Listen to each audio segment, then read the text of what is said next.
मग जातेय कुठे? ना आय मीन एवढ्या हट्टाने लव्ह मॅरेज केलंय, लाईफस्टाईल मध्ये एवढा फरक असताना पण श्रीमंत घरातली सून केल्यावर जसे फायदे आहेत तसे तोटे सुद्धा असतात ना. त्यांना सुद्धा ऍडजस्ट करून घ्यावंच लागेल ना या सगळ्याशी.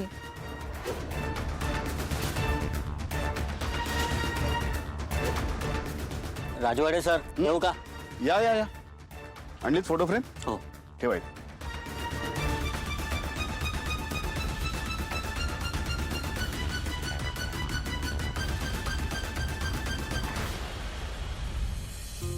वाव,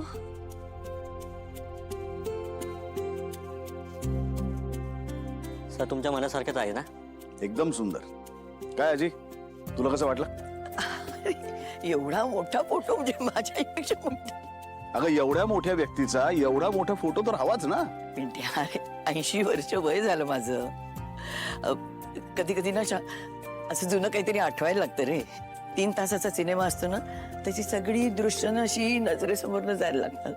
आणि आजी, तुझ्या या सिनेमाचा आम्ही सुद्धा एक छोटासा भाग आहोत, याचा आम्हाला सुद्धा खूप अभिमान आहे. खरं तर तुझ्यासाठी काही घेतलं तरी सुद्धा तुला साजेसं नाही असंच वाटत राहतं. अजून काहीतरी करायला हवं, अजून अजून मोठं काहीतरी असंच वाटत राहतं. पिंट्या, हे बघ, कितीही केलं तरी सुद्धा तुझ्या व्यक्तिमत्वाच्या तोडीचं थोडीच मिळणार आहे. आता यावेळेस जे केलं ना तेवढं चालून घे बस. तुला 100 पूर्ण होतील ना तेव्हा अजून मोठा फोटो आणि अजून मोठा कार्यक्रम करू. लावून टाका फोटो.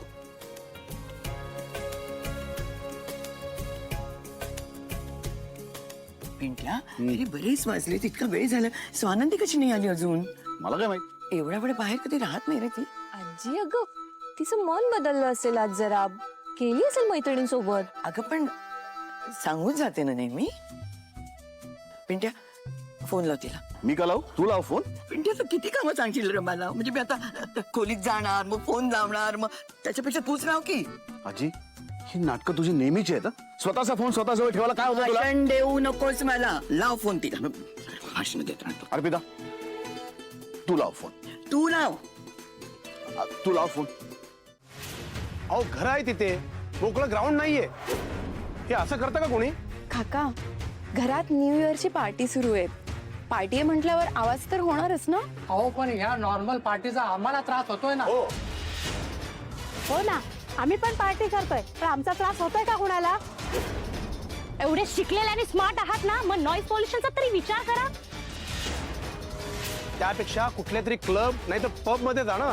नाही तर तुमच्या पार्टी तिथेच होतात. आमच्या बिल्डिंग मध्ये कशाला करता पार्टी? तू या घरात आल्यापासून सारखा आवाज, गोंधळ, माणसांची ये जा, पार्किंगचा प्रॉब्लेम हेच सुरू आहे.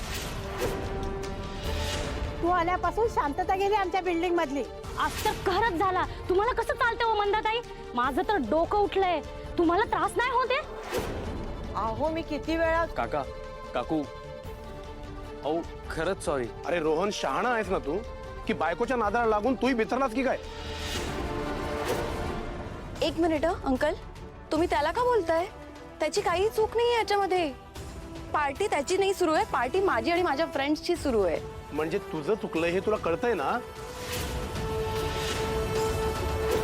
हे बघा, मला मान्य आहे की उत्साहाच्या भरामध्ये मुलांना भान राहिलेलं नाही. परिस्थितीचं गांभीर्य त्यांच्या लक्षात आलं नाही. आवाज थोडा वाढला असेल, मी नाही असं म्हणत नाही. हवं तर त्यांच्या वतीनं मी माफी मागतो तुमची. बाबा, तुम्ही का माफी मागताय यांना?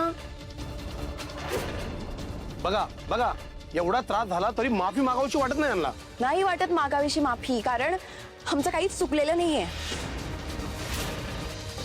आम्ही आमच्या घरात पार्टी करतोय. ओके, तुमच्या घरी येऊन पार्टी करतोय का आम्ही? आवाज वाढलाय ना, ओके फाईन, आम्ही आवाज कमी करतो ना, पण आम्ही पार्टी बंद करणार नाही. आणि तुम्हाला जर त्रास होत असेल तर तुम्ही कानात बोळे घालून बसा ना. बापरे मंदाताई, आता हेच ऐकायचं राहिलं होतं वाटतं.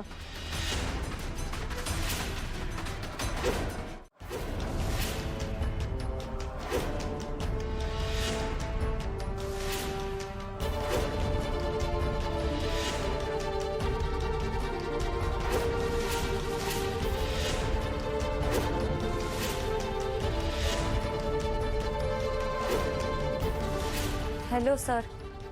हॅलो. Looking good. ये आत ये.